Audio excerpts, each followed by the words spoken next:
Buenas tardes, bueno, buenas noches en realidad, de que nos somos el equipo 6, que está conformado por mí, Erika, y mis compañeros. Jimena. Jimena Fernanda.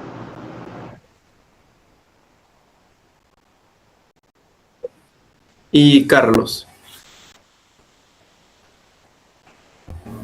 Ya voy a empezar con las preguntas, de que si está bien. Ok, los escucho. Ok, ya empezaré. La primera pregunta es, ¿cuáles considera que son los principales retos actuales en su trabajo como psicólogo educativo? Yo creo que hay muchos retos. Principalmente ahorita es el tema en que hay mucha información en internet. Yo creo que ahorita los papás desubicados sobre lo que necesitan hacer con sus hijos, obviamente por el tema laboral. Creo que por eso sienten como esa duda de lo que se tiene que hacer. Por otro lado, creo que el punto de que hay celulares, creo que ese es un punto que ahorita tanto como niños o adolescentes pues es un problema porque no hay límites. Los papás tienen muchas dudas sobre cómo actuar sobre eso. Y yo creo que eso es uno de los límites, uno de los problemas que están actualmente en la clínica. Muy bien, la siguiente pregunta es, ¿cómo maneja esas situaciones cuando los padres o tutores no dan su consentimiento o apoyo al proceso educativo del estudiante? ¿Sobre ese problema en específico?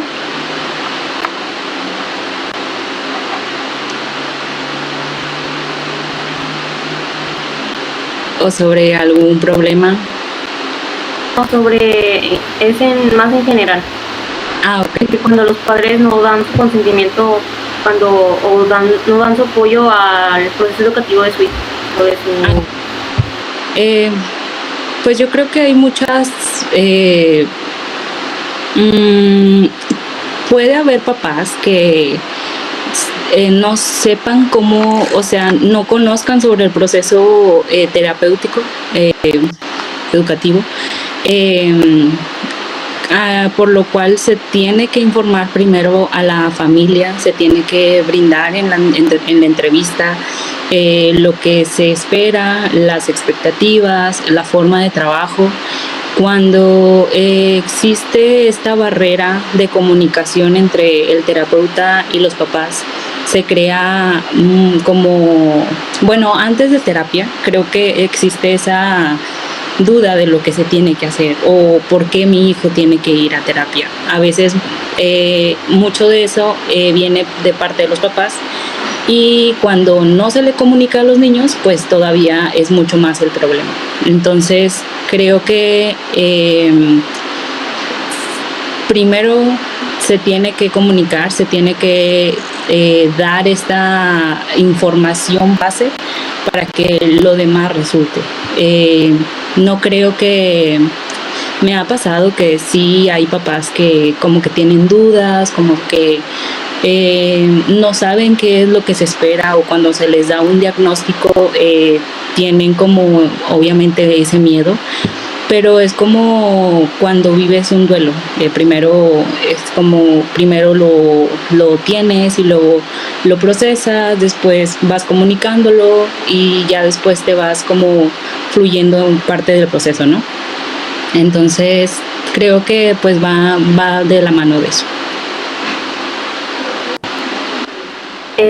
La siguiente pregunta es, ¿cuáles son los problemas más comunes a los que se enfrentan?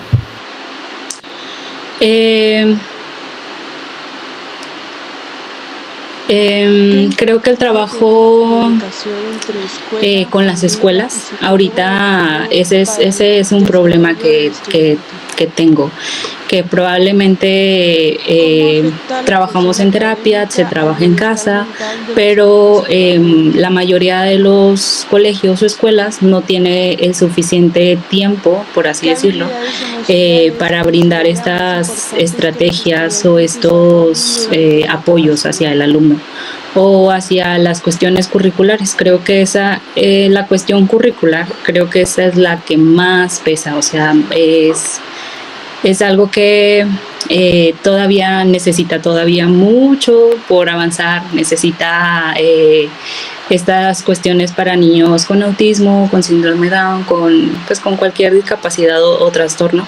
Creo que cuando presentas así el material tal cual, pues no está totalmente con apoyos adecuados. Ese es uno de los problemas.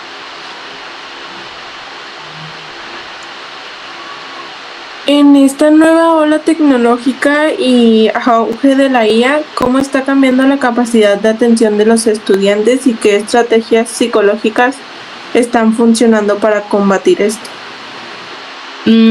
Sí, lo veo más en los adolescentes. Creo que tienen mucha, tienen esta oportunidad de pedirle a ChatGPT que puedan asumir una lectura, y creo que eso hace que tengan esta facilidad que probablemente pueda ser un recurso, pero luego, como todavía el proceso cognitivo y ejecutivo no está como al 100% desarrollado, pues no se crean estas estrategias que como adultos podemos tener. No. Entonces, sí, la atención sí está afectando. Creo que es más el hecho de los límites que se ponen en casa, o la comunicación que puede venir desde la casa. Creo que si se trabaja esto en casa, pues todas estas funciones pueden surgir de la manera o natural o con apoyo. Pero, ¿qué estrategias se están haciendo? Pues trabajar en forma de juego, trabajar con objetivos con los niños específicamente que vienen a terapia. A partir del juego, pues se tienen objetivos como incrementar la atención selectiva, que tenga mayor atención sostenida, que su memoria de trabajo pueda funcionar y pueda procesar la información de inicio a fin, todas estas cuestiones. No se introduce, o sea, yo no introduzco cuestiones tecnológicas porque, pues, a fin de cuentas, trabaja en una computadora, pues realmente no se está trabajando esta cuestión manual, por así decirlo. Entonces, se trabaja más como en formato presencial, a forma de juego, a forma de leer, de indagar, de analizar, de procesar y todo eso. Si pudiera rediseñar físicamente un salón de clases, ¿qué elementos no pueden faltar y cuáles eliminaría por completo? Voy a empezar por lo que elimino. Elimino los elementos visuales que están alrededor del salón. Dibujos, pues sí, más que nada los dibujos que a veces ponen alrededor. Podría poner simplemente, por ejemplo, en el kinder, los números del 0 al 10, las letras, poner colores que llamen la atención, pero que no sean como tan coloridos. Creo que son cosas que pues en todos los kinders y escuelas están, pero a fin de cuentas no a todos los niños pueden funcionarles estos colores o estas imágenes. Por ejemplo, un niño con autismo pues se satura visualmente y no logra enfocar la atención hacia un estímulo. Entonces, creo que por ejemplo, lo que sí yo pondría algún área de regulación para trabajar esta parte de las emociones cuando un niño se frustra o cuando el niño se enoja o cuando el niño cuando está triste.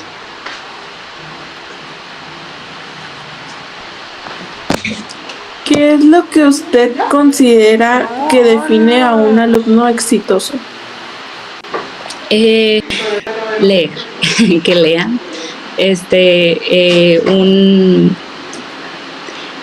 No, pensaba que ustedes. No, un niño en un salón escolar, pues que tenga esta capacidad de conectar con la persona, de ver lo que se está pidiendo, que procese la información de manera visual, auditiva, que pueda seguir las instrucciones, que logre, pues sí, todos estos hitos del desarrollo. Eso pues puede ser un niño exitoso, pero pues quedaría toda esta parte de los trastornos y discapacidades, y pues ya depende de cada niño, pues depende que es un niño exitoso. Pero sí, yo creo que en alumnos normales sería eso, y pues en cuestiones de discapacidad pues depende de cada niño. Siguiendo con las preguntas, ustedes desde su experiencia, ¿cómo han manejado los casos en donde los padres de familia muestran un poco de resistencia en las intervenciones psicológicas? Por ejemplo, hoy es una paciente que pues es adolescente. La paciente no le cuesta esta cuestión de la confianza, de cómo se percibe ella hacia la escuela. Entonces pues no fue como la mamá está totalmente aceptando el tratamiento, pero pues a fin de cuentas la mamá y la niña pues están conectadas, ¿no? Entonces se trabaja desde la familia, ahorita es con la mamá, y se trabaja pues explicándole lo que está pasando, brindándole como esta referencia de lo que se espera, lo que se está trabajando, y al final pues se le dio estas recomendaciones para trabajar en casa. Pues normalmente cuando vienen hacia nosotros es porque necesitan el servicio, entonces nunca se ha esperado como vienen y no lo aceptan, sino pues es eso. Cuando no están de acuerdo con el tratamiento, ahí sí es otra cosa, porque o a veces el tratamiento desde nuestro lado está siguiendo como una línea, pero llegan los papás que pues no ven resultados, o pues realmente para ellos es costoso, entonces es como no puedo costearlo. Entonces es ahí cuando sí existen esas ciertas indiferencias, pero pues a fin de cuentas siempre es primero la comunicación y establecer las cosas en claro, y pues continuar. Depende de ellos también que puedan continuar o no. Y tomando en cuenta el papel importante que tienen las emociones en un entorno escolar, ¿usted de qué manera considera que la autoestima influye en el desempeño académico y social de los estudiantes? Pues es mucho, es demasiado, es lo primordial. Muchas de las veces cuando se evalúan, pues todas las cuestiones cognitivas o ejecutivas pues están muy bajas, pero muchas de las veces cuando indagamos la cuestión emocional, pues de ahí parte, ¿no? Entonces es súper fundamental siempre irnos, no es como que lo principal, pero nunca soltar esta parte emocional, qué es lo que está pasando en la familia, qué vivió antes, por qué está así, cómo se lleva con sus compañeros y todo eso. También a veces está muy conectado que realmente hay una dificultad o un trastorno específico en el aprendizaje y esto hace que la motivación y todas estas cuestiones pues todavía bajen. Entonces, sí van de la mano. A algunos niños les es más difícil afrontarlo que a otros, pero sí van mucho de la mano.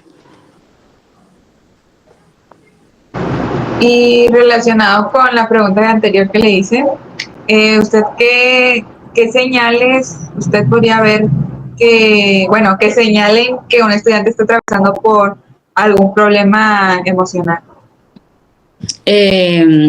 Pues como esta dificultad para, por ejemplo, depende del grado que esté cursando. Por ejemplo, en primaria se puede ver como si a veces se excluyen de los compañeros, a veces tienen en ocasiones pues tienen conductas lesivas, pues pueden bajar sus calificaciones o está el otro extremo que se frustran, golpean y todo esto. También de la misma forma se ve en los niños adolescentes, de la misma manera o de mayor o menor grado, y pues en kinder pues esta hiperactividad o sí, es más eso. ¿Qué importancia tiene la comunicación entre escuela, familia y psicólogo educativo para el desarrollo del estudiante?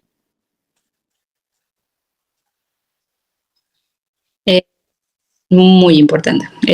Siempre hay que estar en comunicación con el colegio.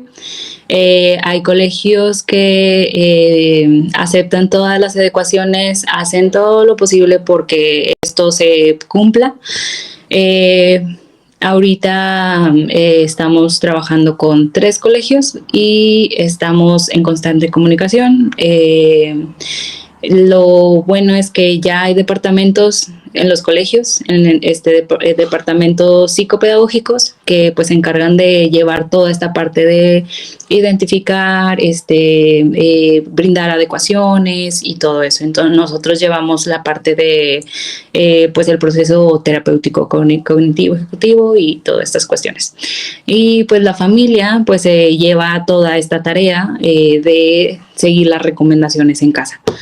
Pero sí es muy importante. Creo que es lo más principal. ¿Cómo afecta la presión académica al bienestar mental de los alumnos actualmente? Es mucho. Sí, creo que es una parte importante. Creo que sí es algo que veo mucho, no en todos los colegios, pero sí como en los más prestigiosos. Es un problema que si ustedes se enfrentan o si están en alguna escuela, siempre hay que tomarlo de la manera más profesional y posible.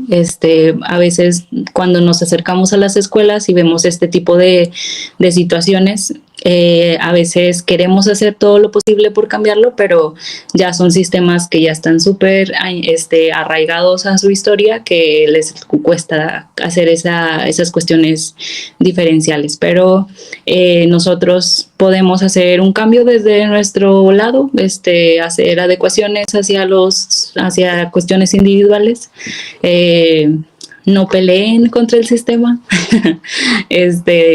Hagan lo posible desde su parte, pero creo que es eso. Sí hay mucha situación de esa, pero se tiene que trabajar de manera individual con las familias también.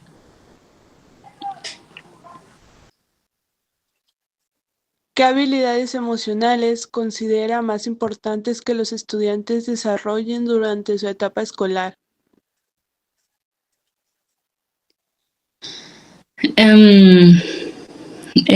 Ok, pues son muchas. Vamos bien de tiempo, ¿verdad? Ok. Pues desde el kinder, pues todos los hitos, desde que corran bien, desde que sigan una línea, desde que sigan indicaciones, hasta motricidad fina, que recorten por la línea, que agarren bien el lápiz, el color, que sigan los bailables, que imiten, que hablen, todo esto, ¿no? Desde la primaria, pues que empiecen todas estas cuestiones de atención, memoria, procesamiento visual, auditivo, que puedan identificar la información, que puedan resumir, que puedan contestar exámenes. Pues sí, son muchas cosas. En la cuestión de la secundaria, pues es todo esto, más que analicen, que puedan dar un discurso, que puedan enfrentar estas cuestiones sociales. Sí, son muchas cosas, pero lo principal en general, pues es así. Bueno, ¿y qué estrategias recomendaría usted para mejorar la comunicación entre los padres, los maestros y los alumnos? Ok, pues depende. Creo que ahí creo que nosotros tomamos como este punto desde afuera y nosotros vemos como que qué está pasando entre el padre y el hijo. Sí, esa es la pregunta, ¿verdad? Ok, entonces nosotros tomamos como que esta parte externa, nosotros vemos esta situación, nosotras la analizamos, si nos es posible, primero hablamos con uno, después hablamos con otro, analizamos esa situación y pues vemos qué solución se puede dar. Siempre es hablar desde esta parte de la comunicación asertiva. Pues sí, depende del problema, pero esa sería como la estrategia, ¿no? Y si nos pudiera platicar un poquito cuáles son los problemas, ya sea emocionales o de aprendizaje, que observa usted con más frecuencia en los estudiantes, sobre todo actualmente. Ok, emocionales. Creo que esta cuestión de, pues, problemas de que cursan la adolescencia, que pues esta cuestión de identidad, que no saben qué es lo que se tiene que hacer, de confianza. No veo muchos casos de depresión, pero sé que compañeros llevan ese tipo de problemas. Pero desde mi punto es como existe una saturación de información por parte de la escuela y eso hace que yo me sienta como frustrado o enojado o que no sé qué es lo que está pasando en mi vida, mis papás no me entienden, entonces es esta parte, más con los adolescentes.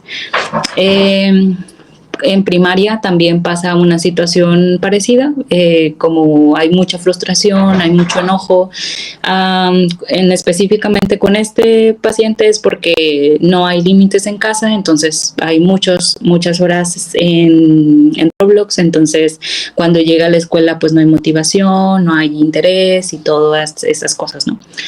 En la parte de aprendizaje, esta parte de comprensión, de rescatar la información, brindar una respuesta y contestarla en un examen, memorizar, identificar qué es lo importante y sí, esta memoria de trabajo. Creo que eso es lo que más se les dificulta, bueno, lo que más tengo en consulta. Y ya por último, para cerrar, ¿cómo usted suele identificar cuando un estudiante necesita apoyo psicológico? Estudiantes pues dentro de una escuela. Pues sí, es todo un proceso. Primero es desde la escuela. Primero, bueno, pues sí, es todo un proceso, ¿no? Nosotros como psicólogos, pues estamos fuera, a veces estamos dentro, pero es todo un proceso. La escuela tiene un departamento psicopedagógico, pero eso es, antes de eso, la maestra pues se percata, hace observaciones de los alumnos, hace pues análisis de lo que está pasando. Si hay diagnósticos antes, pues ya va como que directo hacia el departamento. Pero pues primero es la maestra, analiza la información, pasa la información al departamento psicopedagógico, el departamento psicopedagógica hace las pruebas pues sí, todas estas pruebas psicométricas. Se hace un análisis, se hace una cita con los padres, se comunica esta información. Si es necesario, se brinda la información de un psicólogo y se hace todo el tratamiento fuera, ¿no? Ya nosotros como psicólogos evaluamos, pues se hace una evaluación. Si se acepta el tratamiento, pues se hace todo un tratamiento, se hacen objetivos, se trabaja y se sigue comunicando con la familia y con la escuela. Ok, pues por nuestra parte sería todo. No sé si tenga algo más que agregar, pero le agradecemos mucho su participación y su disposición de su tiempo. De nada. ¿Alguna otra cosa? Ya sería todo. Ya sería todo. Gracias por sus respuestas. Muchas